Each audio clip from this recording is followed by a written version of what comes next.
Great.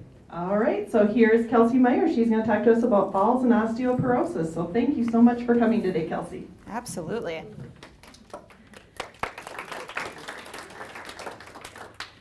Hello, so my name is Kelsey Meyer. I'm presenting to you on falls and osteoporosis today. Before I get started though, I want to let you guys know that I have never spoken in front of a group where everyone volunteered to be here. So I usually don't get nervous for public speaking, but today I got nervous. So thank you for coming out, and I hope you learn at least a little something within the next hour. About me, so as my last name says, Meyer, I'm from Pierz. So I grew up west of Pierz, Minnesota. I graduated from the University of North Dakota, all the way up north in Grand Forks with my Bachelor's of Science in Psychology and my Doctorate of Physical Therapy. I've been working as a physical therapist in central Minnesota for the past 3 years. I specialize in women's health, sports medicine, dry needling, orthopedic injuries, headaches, and the spine. Some of you may have seen me. My presentation is going to be broken up into 4 main topics. So falls, osteoporosis, how to prevent falls, and then how to prevent osteoporosis. Seems logical, right? So here are some hard numbers on falls.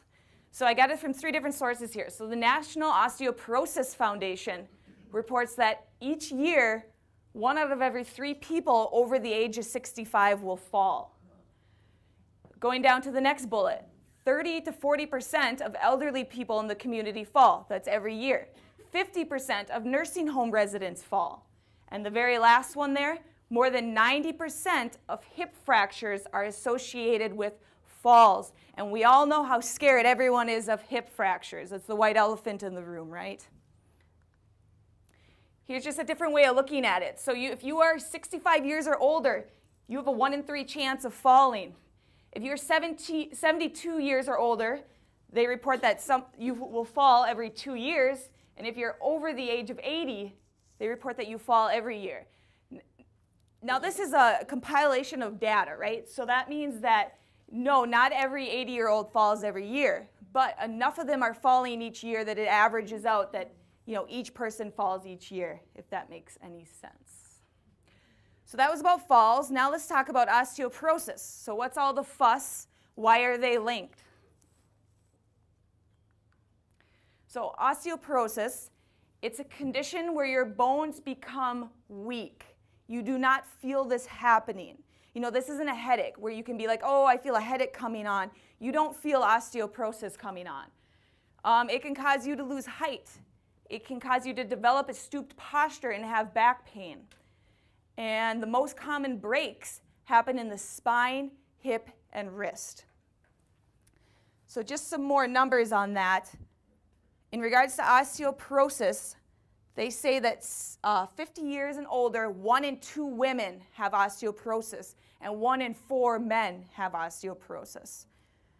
And then they say that the women are more likely because of lighter, thinner bones, and of course that wonderful menopause, right? So we have less bone quickly after menopause, and it all has to do with estrogen, and we'll talk a little bit about that later as well. All right, risk factors for osteoporosis that you cannot change. Of course, you can't change your age. I always like to say you can't stop time. We all keep getting older, so if you are over the age of 50, you are at risk for osteoporosis.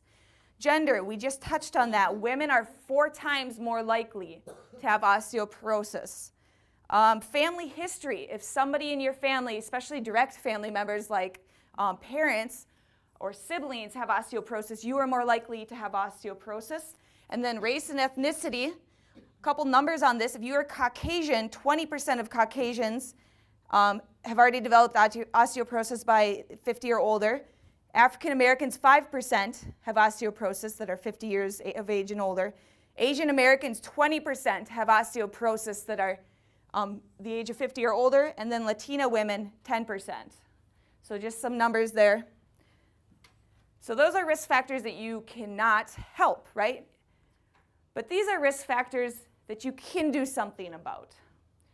So being small and thin, menopause, so that all has to do with the hormone estrogen. Estrogen protects our bones. So when we hit menopause, that decreases sharply. Having certain medical conditions. I listed a few up there, and I'll be honest, the list was heavy, right? It was 20 or 30. I just listed a few up there that I thought most of you would be familiar with.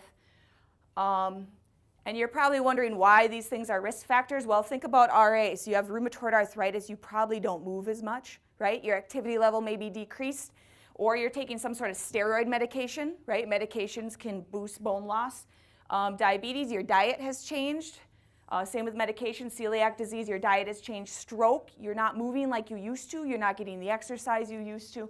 And then Parkinson's disease, same kind of thing. You can't move like you used to, as well as medications. We all know, you look at that pill bottle, you know, those side effects, and a lot of them have to do with bone loss. So, and that was the next one, yep, taking certain medications. I got ahead of myself a little bit there. One last thing here on osteoporosis. So I just thought this was great. I came across this when I was doing my research, but they said people used to think osteoporosis was an inevitable part of aging, that it's something that everybody got as they aged and got older. But today we know a lot more about how to prevent, detect, and treat the disease.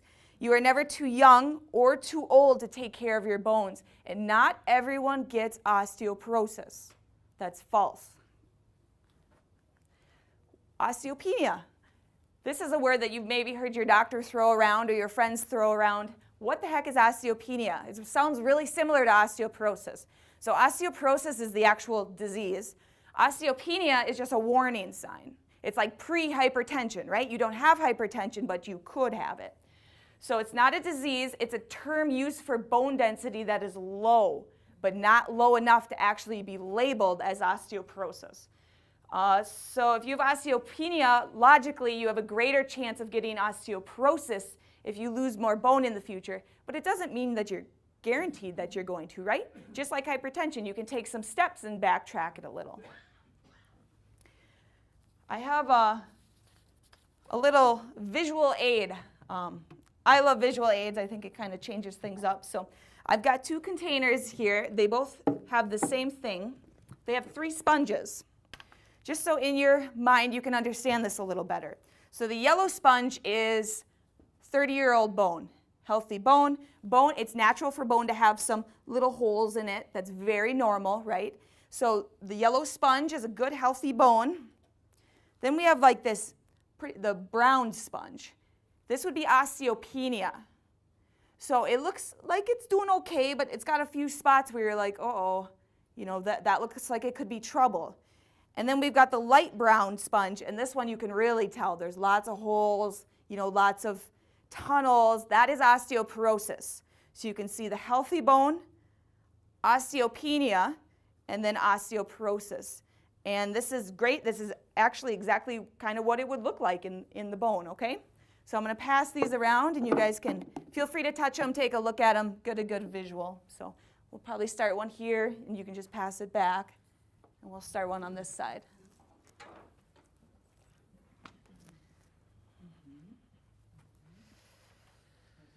All right, moving on. So we've talked about falls, we've talked about osteoporosis, we've talked about osteopenia, and I keep talking about bone density. What is bone density? Like, who really understands what that is? So what is my bone health? These are ways that they can check your bone health. Bone density testing, that's probably the most popular one, and I'm going to explain that to you guys next, okay? Blood and urine tests. That won't necessarily tell you the density, but that'll tell you if you have enough like vitamin D, calcium, if you have the right things in your blood to help you out. X-rays. X-rays are kind of gray area here. So X-rays, they detect fractures. We all know that. If you fall, if you go to the hospital, you're going to get an X-ray. So they'll show you if something's fractured or broken, but will they show you if the bone is weaker? If the bone is 40% weaker, it'll show up on an X-ray. But think about that. If your bone is already 40% weaker, you've missed like a whole part of your bone health, right? So that's why the bone density testing is much better. You don't have to reach that 40% weaker. And that's why they usually use X-rays just for fractures and breaks. And then the vertebral fracture assessment, once again, that's to detect fractures and breaks, not necessarily to tell you how dense your bones are. Bone density testing. Let's talk about this. So this predicts a person's risk of breaking a bone. Now they usually take it of the hip, the spine, or the wrist, and we learned earlier that is because those are the bones most commonly broken. Painless and non-invasive. Maybe some of you here have had a bone density test. If you haven't, I'm just going to kind of quickly explain it to you. Usually takes less than 15 minutes. You usually can keep your clothes on. You go in there, they pick their bone. Yes, there is some radiation, but the numbers are it's 15% of the radiation of an X-ray.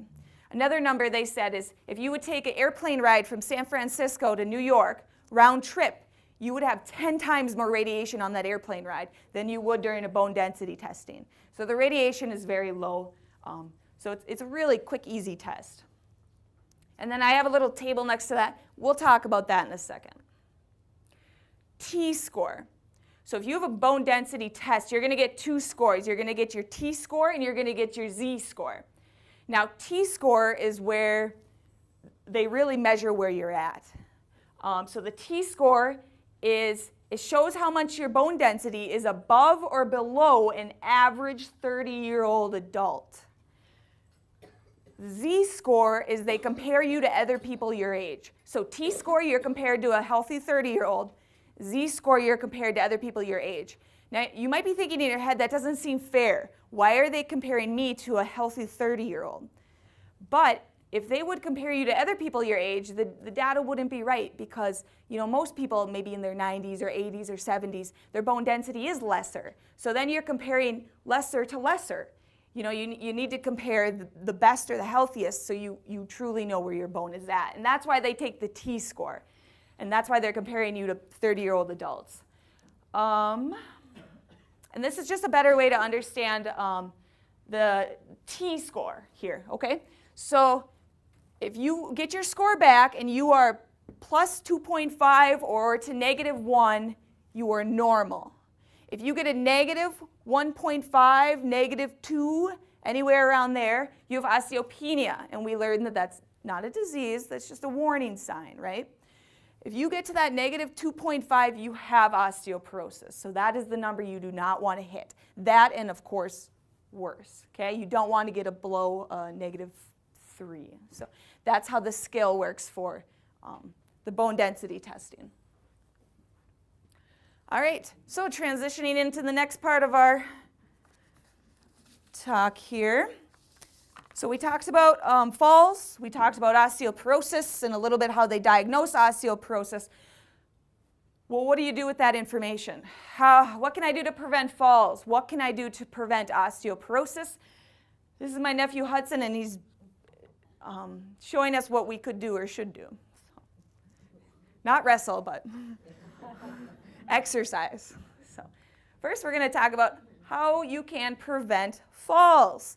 And I'm sure many of you guys have had education on this. Maybe you got a handout from your doctor or a loved one, like, hey, or, advice. Well, we're going to talk more about that advice. So, fractures and fall prevention. It is never too early or too late to take steps to protect yourself.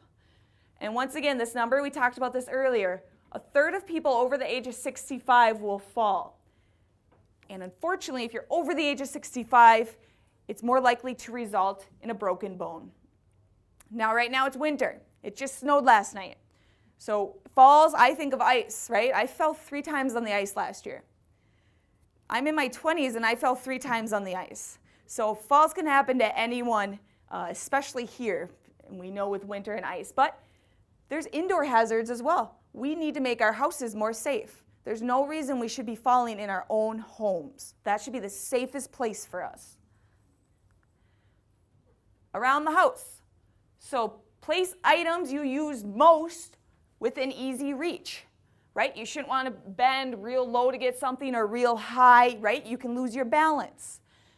Use assistive devices to help avoid strain. So if you need to carry a bunch of items, maybe throw them on top of your walker and transport them that way. Or there's even like little grabby things that if you need to reach high, you pull the little lever and you can pull things down. Use a sturdy step stool. It should not wobble if you stand on it. Consider wearing a personal emergency response system. So that's that life alert that I kind of brought up earlier. And consider having a telephone or a cell phone to take with you from room to room. Your floors. So I want you all to, imagine in your head, go into your house, look at your floors. You should remove all loose wires, cords, and throw rugs. Keep floors free of clutter.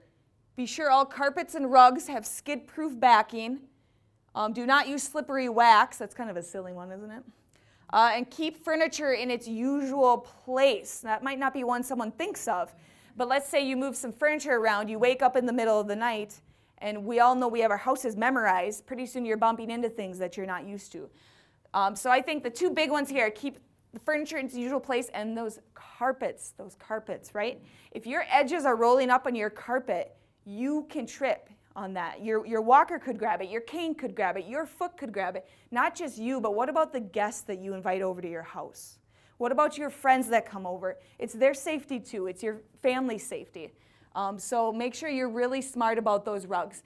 Yeah, they're pretty, but are they necessary? Maybe one by the door where you can throw your shoes on, but really make sure that your rugs are safe. Bathrooms. Install grab bars on the bathroom wall beside the tub, shower, and toilet. Non-skid rubber mat in the tub. If you feel you are unsteady, throw a plastic chair in your tub. Then you can stand. When you get tired, you can sit. Maybe some days are good and you don't need to sit. Maybe some days are bad and you need to sit more. We all have our good and bad days. Use a handheld shower head if needed. Kitchen. Non-skid mats and rugs again. Clean up spills as soon as they happen. Stairs. Everyone think about your stairs in your home. Keep your stairwells well lit. Have sturdy handrails on both sides. When you grab your handrail, it should not shake. And wouldn't you want them on both sides? Because let's say you do take a little trip. Wouldn't you want to save yourself with both hands? Or at least have 2 times the chance to save yourself? So think about putting handrails on both sides. You could mark the top and bottom steps with bright tape. Once again, make sure carpeting is secure. That's kind of one that keeps coming up, isn't it? Bedroom. Light switches within reach. Use a night light. Get up slowly from sitting or lying down. I think anyone, whether you're 19 or 89, if you get up too fast, you're dizzy. You could even black out a little bit. So if you're changing positions, make sure you sit and let your blood pressure adjust. That's a blood pressure change, okay? And keep a flashlight beside your bed. Hopefully one with good batteries in that works. Lifestyle behaviors. Be careful about drinking alcohol. They say that 2 to 3 drinks a day is okay. Beyond that, you're hurting your bone health. Not only are you hurting your bone health, you're then putting yourself at risk of falling. And we've talked about that. If you're in a hurry, slow down. Stay alert and focused in public places. I don't know how many times I've accidentally stepped off curbs that I didn't know were there, and I kind of right? You kind of catch yourself because you weren't expecting it. So pay attention. Remember to wear appropriate shoes both indoors and out. Yeah, they might be cute shoes, but are your feet having to work to keep them on? If your feet are working to keep them on, are your feet working on keeping your body above you? Make it easy on yourself. Wear good shoes. Exercise and eat healthy at every age. And naturally, I'm a physical therapist, so we will be talking more about that. All right, so that was preventing falls. Now we're going to talk about what can I do to prevent osteoporosis. So we're going to talk about these 5 things. So a little bit about diet, and then number 5 will be my favorite, so I can't wait till we get to that one. All right, so go lean with protein. What does that mean? Get enough protein for your bone health, but avoid getting too much. So use chicken, fish, beans, peas, nuts, seeds. I have another visual aid. All right, so when it comes to protein, this is how much you should be getting a day. Now don't go by weight, okay? Go by quantity and what you see in this bag. So you can kind of visualize in your head, is this how much protein I get in a day, okay? This is the desired amount. Avoid high intake of saturated fats. They might actually lower your bone density. So what are saturated fats? So protein that is high in saturated fats would be beef, pork, bacon, processed meat, hot dogs. Healthier alternatives to that would be chicken and turkey without the skin, fish, nuts, beans. Dairy products high in saturated fat. That would be cheese, whole and 2% milk, cream and ice cream, all the good stuff. Healthy alternatives, just go low fat or skim. You can still have the good stuff. And then fats that are high in saturated fats, that's kind of lard, butter, mayonnaise, fried food, healthier alternative. And I feel like I'm helping smoothie sunflower oil right here. But a healthy alternative would be sunflower oil, olive oil, canola oil, and margarine. Fruits and vegetables. So we've got our bags. That's how much fruit, and that's how much vegetables, okay? Just so you can get a little visual. Pass those back when you're done looking at them. So 2 cups of vegetables, 1.5 cups of fruit. You can that helps reduce calcium loss. I like this bottom one where it says it's best to get it from your food rather than supplements. So really try to get this nutrition through what you're actually putting in your mouth and eating. So antioxidants, I wanted to talk a little bit about that because I feel like that's a fancy word that not everyone might understand what it is. So when they say antioxidants, that is a substance that can prevent or slow damage to cells. An example of this would be like a vitamin C or E. So if you're getting vitamin C and E, you're getting antioxidants. Calcium-rich foods. We all know this, right? The milk commercials. Calcium helps build strong bones. You should be getting 12,000 milligrams of that. Only take supplements if you are not getting it through your diet. And then it lists a bunch of dairy products. But I love the last bullet. If you're not into dairy, and there's a lot of people that are lactose intolerant or don't tolerate dairy well, there's a lot of non-dairy foods that have great calcium source. Personally, I love broccoli. Most 10-year-olds probably don't, but a lot of other stuff there. If you like canned salmon, dried figs, kale, lots of options there. Nuts.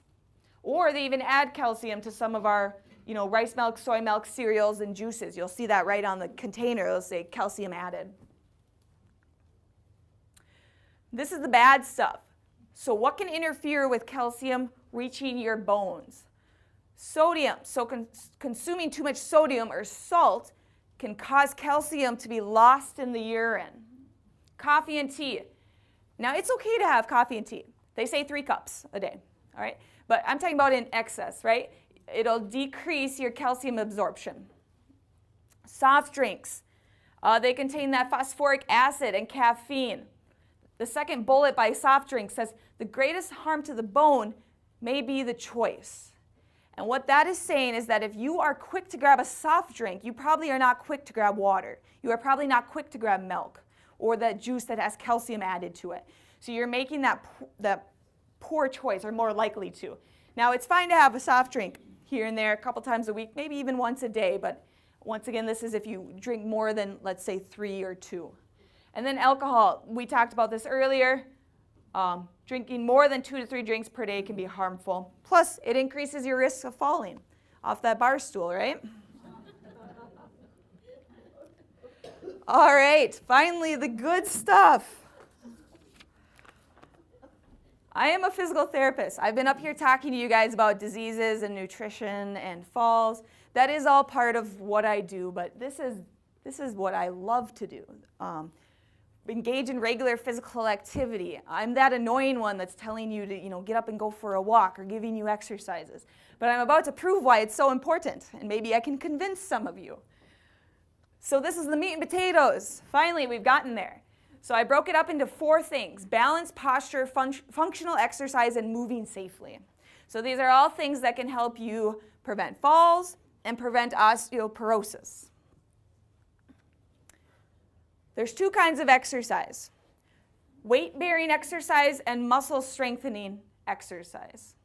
So weight bearing is when there's literally weight being pushed through your joints, your bones, your muscles, right? So anytime you are upright or gravity is being pushed down upon you, that is weight bearing. Muscle strengthening is when you're moving your body or a weight or some kind of resistance against gravity. Now under weight bearing exercise, what does it say there? 150 minutes a day, or week, whew, not a day, whew. So I did the math because I don't know how many times people tell me they don't have time, you know, or they have time in the winter, but they don't have time in the summer. And I was like, well, let's figure out the math on this. So the recommendation for an adult of any age, just because you're over the age of 65 or 50, you're still 150 minutes a week. There's 10,080 minutes in a whole week. That's how many minutes we get each week, 7 days a week. They're asking you to exercise 150 minutes for your health. When I did that math, that comes out to 0.014% of your week. Not even 1% of your week. 0.014% of your week. That's all they're asking you to exercise. That's not even 1% of your entire week. So I would hope most of us could find 150 minutes that we can dedicate to our health and exercise. And then in regards to muscle strengthening exercises, that can be done with, you know, weight machines, hand or ankle weights, those elastic TheraBands, those elastic resistance bands, or just simply moving against gravity. So if you just take your arm and you do a bicep curl, that is muscle strengthening exercise. You don't always need a weight. This is a weight. You have gravity and you have the weight of your hand and the weight of your arm. Now, weight-bearing exercise, that can get scary, right? You might be thinking in your head, well, I can't run, you know, or I can't do stairs anymore. It doesn't have to be that aggressive. Yes, there is high-impact weight-bearing, like dancing, hiking, jogging, running, jumping rope, stair climbing sports, right? That's your more high-impact stuff. But that low-impact weight-bearing, that counts too. That's good stuff. Cross-country skiing, elliptical, low-impact aerobics, stairs, treadmill walking, just standing. So just standing. If you stand and do the dishes for 10 minutes, that is weight bearing. That is gravity pushing through your body and your joints, and you're creating stronger bones. So essentially, low impact weight bearing exercise is just getting up and doing something. You know, getting up and doing your laundry, getting up and going for a walk, getting up and checking your mail. All that stuff counts. You don't have to get fancy. You don't have to get the gym membership if you don't want to. You can get creative within your own home. And then muscle strengthening exercise on the bottom, we kind of talked about that. You could go to a Pilates yoga class, or you could just grab a can of soup in your own kitchen and do some. All right, so let's back up here. So we're going to talk about balance, posture, functional exercise, and moving safely. Balance.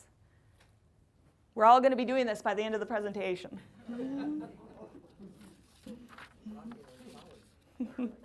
Tightrope walking. Balance and leg strengthening exercises will help improve your balance. That seems really logical, right? I say this to quite a few of my patients because I feel like they come to me and they're expecting me to help them get stronger, but they are not expecting me to help their balance. I think a lot of people in their mind think, I'm old, I lose my balance, that's life. That's how it is. There's no exception. The older I get, the worse my balance will get. That's not true. Balance is just like strengthening. Balance is just like trying to build up the strength of this bicep. The more you work on your balance, the better you get at balance. The more bicep curls I do, the stronger my bicep gets. The reason that people think, and this is my personal opinion, the reason that people think balance can't be helped is because nobody does it.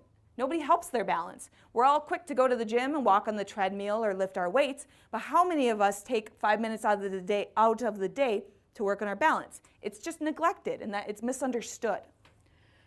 So balance, of course, especially important if you've taken a fall. And how often should you do balance exercises? And that answer is every day. Now, it doesn't have to be work on your balance for 30 minutes, 7 days a week, right? We already talked about how 150 minutes or so. So work on your balance a couple minutes a day. This is exercise for balance, and I want to show you guys this, and I already told my brother I would be suckering him into being the demo, so can you come up here, Mike? Sure. This is Michael Meyer, Mike's Lawn and Landscape, if any of you guys need any lawn care.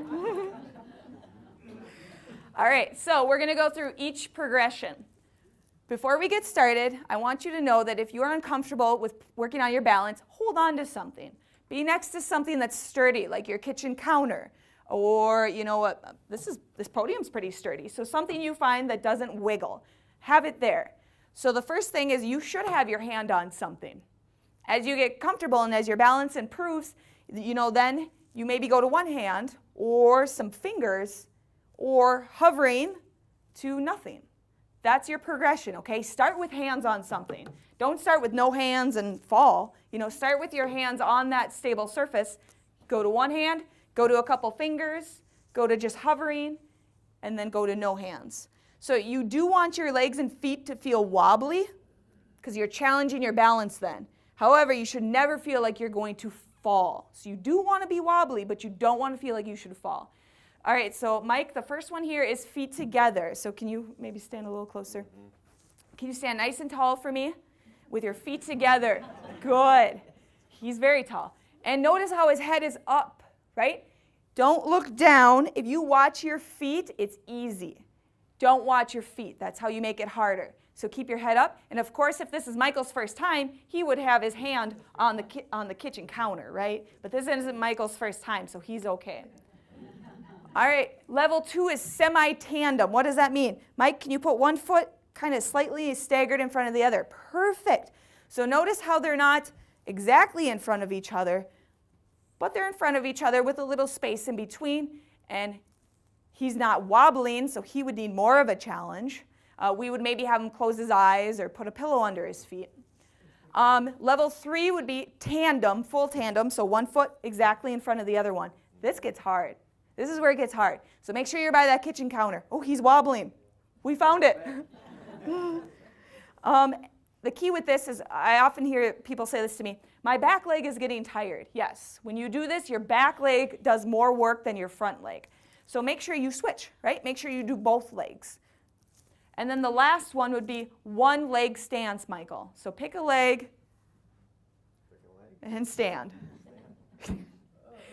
Most people go like this, Michael, but yes. He's wobbly. He should be by a kitchen counter. All right, you can sit down, Mike. Thank you. Thank you. Oh, he'll be coming up much more. You will be. Okay, so that was balance. Next is posture. There are exercises that you should do to help your posture. Posture is so, so key. I don't know how many people, I should throw a number out there. This is just out of my head. I would say 30 to 50% of my neck and headache patients, it comes from their posture. This is totally preventable. But this is just something that we don't take the time to think about or we aren't properly educated on. So good posture. You should pretend that there's a string coming out of the top of your head and somebody is pulling that string and that'll pull you right up. That's good posture. The ears in the holes in your ears should line up with your shoulder, right? We don't want to be way forward. You can even round your shoulders back and let them drop. They'll naturally fall where they should be. You should have a little natural curve in your back. Now, not too much, not too little. If you pull that string, it'll be just right. And this is where you should hold yourself. You'll probably get tired after a couple minutes if you're not used to this. Your posture muscles will fatigue. So why should we do these posture exercises? They will reduce the rounded shoulders, the forward head. How many of us walk around like this? How many of us watch TV like this? Read like this? Eat like this? We need to get ourselves up. We were meant to walk up, right? We are no longer monkeys. We are now humans. And it will strengthen your abdominals and your mid-back. Everyone should do posture exercises. They should be worked on every day. These are very, very easy to get in and do. This is the best bang for your buck. If you would come to me and say, Kelsey, what exercises can I do to help my posture? I would give you these 4. They're super easy. I do most of these while I'm driving in a car. So I sneak them in while I'm multitasking, right? So, Michael, the first one is a corner stretch. You go up to a corner. Might be hard to find a corner that doesn't have something in it. He's going to face the corner. He's going to put his hands up like he's in a goal post.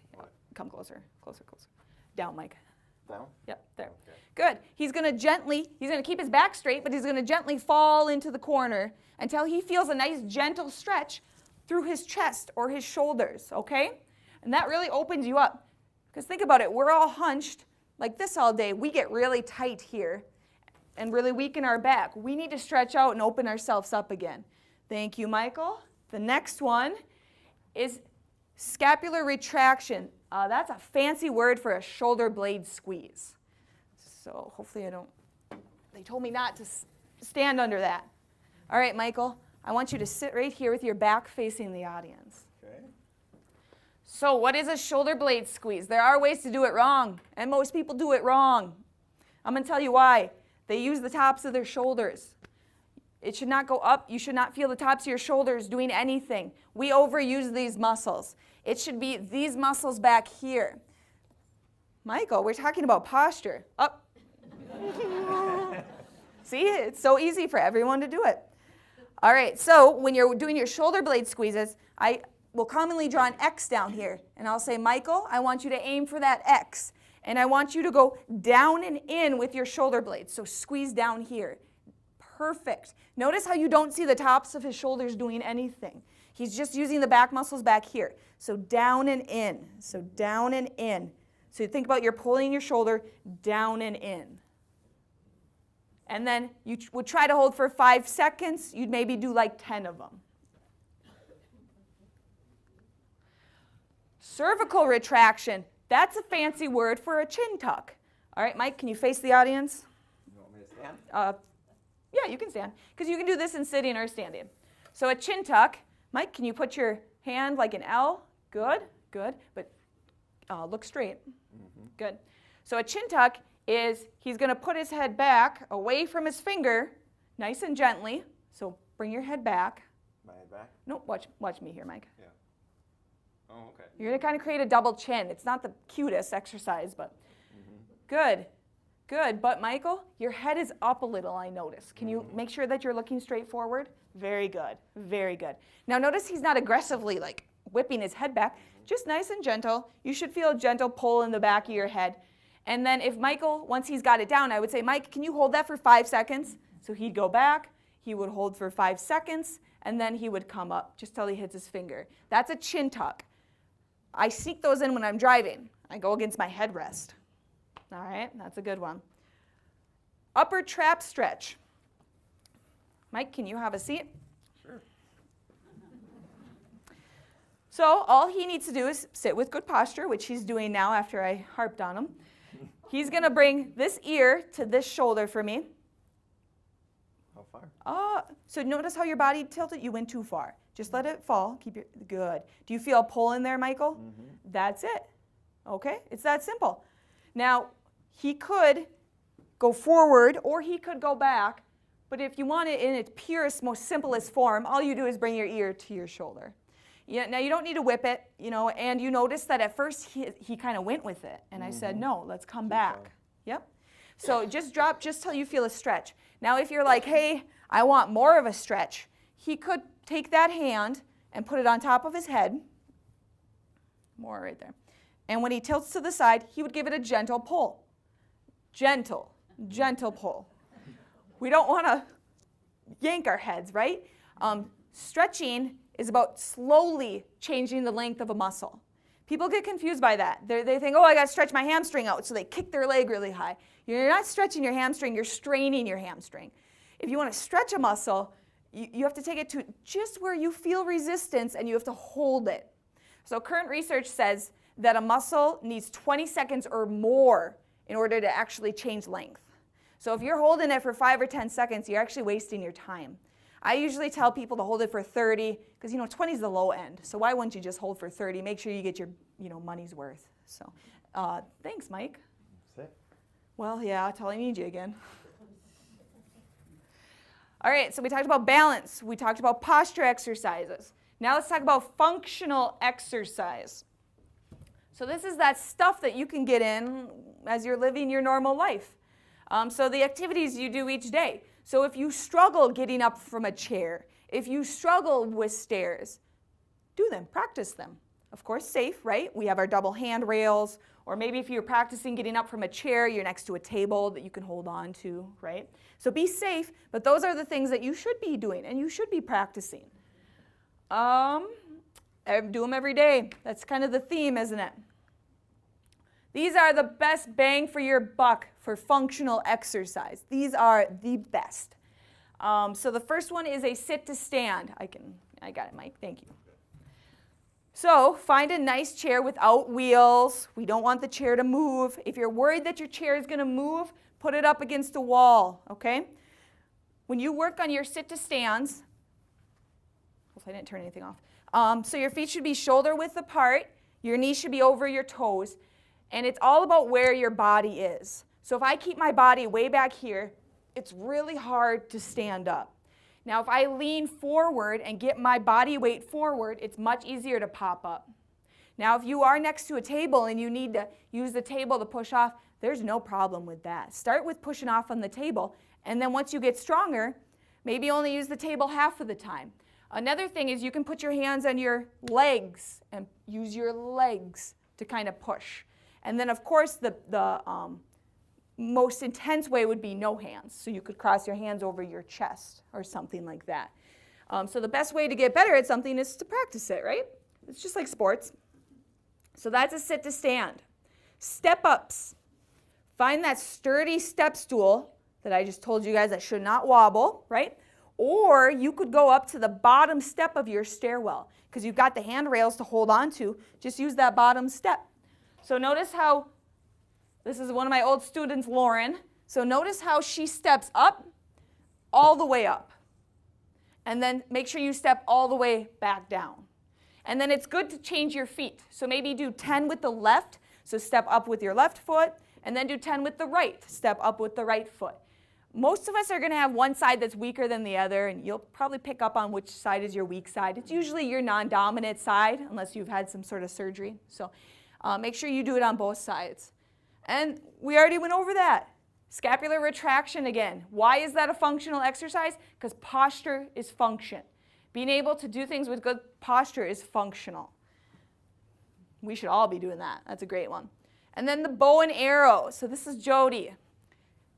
You can lay on your bed. You can lay on the floor. You can even kind of do this on the couch. So notice how she's laying on her side with her hands stacked like maybe an alligator, right? And then she slowly draws her top arm back like she's drawing a bow. And that's why we call it the bow and arrow. And then she opens up. Now, not everyone can open up as far as Jody can. That's okay. Just open up as far as you can. But notice how it's just this big motion and this big rotation. And we're keeping ourselves from getting stiff and stuck in one plane, right? It's rotating the body. It's keeping you very functional. So that's a great one as well. Moving safely, our last topic. So body mechanics and alignment. So body mechanics is how you move throughout the day. Alignment is posture, fancy word for posture. Now these facts can get scary. Forward head. Look at this gentleman up here. So that's good posture, right? We talked about the hole in the ear, right over the shoulder. Notice what he's doing here. This is a forward head. If anyone watches The Simpsons, this guy, he's got a forward head. This is Justin Bieber. Look at his forward head. Drew Barrymore, look how far her head is forward. That's her shoulder all the way back there. She's a couple inches forward. Every inch that your head protrudes forward from your shoulder, the hole in your ear and your shoulder, every inch, you add 10 pounds of force to your neck. And then people come to me and wonder why they have headaches. Well, your head is, 6 inches forward. That's 60 pounds on your neck, on your muscles. Yeah, you have tension headaches every day, I bet. And then a forward head is also related to that fancy word down there. That means jaw disorders. So if you have jaw pain, if you have any sort of pain on the sides of your face, or at night or in the mornings, that could be because of your forward head. Those muscles, they not only attach to your neck, they come up and attach to your head and in the jaw area, okay? Kyphosis, that's a fancy word for rounded shoulders, okay? So this guy right here, he's texting, looking at his phone, look at his shoulders. How many of us do that? Look at this man at his desk. He's happy, he's having a good day. It must be Friday. But look at how, bent he is. And the famous Hunchback of Notre Dame, right? Big rounded shoulders, kyphosis back. So when I'm like this, when I'm kyphotic, when I'm working at my desk or just slumping in a chair, think about my lungs and my ribs, they can't expand like they should. My lung volumes decrease, my rib mobility decreases. You need to keep yourself open so that you can maximize what you have. And you will actually become shorter. And then it says your back strengthening is highly recommended for this. Crazy thing about this shortness, we're talking about falls and osteoporosis and everything, but if you lose a half an inch of your height in 1 year, they check you for a fracture. They check your back. If you lose an inch and a half of your height from your original, they check you for a fracture. If you come in and suddenly you've got a back like this or like this and you can't get out of it, they check you for a fracture. So losing height, having that stoop and that curve, that's a sign that you could have a fracture. So you should avoid being slumped and having the forward head. You should avoid bending forward from the waist with your legs straight. Right? If you want to pick that weight up, bend with your legs. Keep your back straight. Right? Keep your back straight. Avoid twisting or bending the torso to an extreme. Well, now you might be thinking she's kind of contradicting herself here because she just told us to do the bow and arrow. And the bow and arrow involved twisting, and now she's telling us not to twist. The difference is this is to the extreme. So the bow and arrow, you would stop, where you feel a little stretch, and then you would come back. You wouldn't, whip yourself. This is taking things too far, right? Never take things too far. So twisting or bending to the extreme. Twisting the torso and bending forward when you are coughing, sneezing, vacuuming, or lifting. So what does that look like? How about like this, right? I'm vacuuming, going out to the side, right? Coughing or sneezing to the side. So if I'm vacuuming and I want to hit that spot over there, well, I should probably just turn, right? And do that spot over there. Not twist, bend, and turn. That's a disaster. That's a terrible recipe. Anything that requires you to reach too far, even if it's cookies, that is a big fall risk. And then any strenuous overhead lifting or carrying packages that are too heavy. My goodness, how many of us go to the grocery store and have to carry all 20 grocery bags in at one time? Right? We all play that game. Well, maybe take 2 trips, okay? Don't carry things that are too heavy or strenuous. Like that poor guy. All right. Very good. Good. Thank you. Thank you.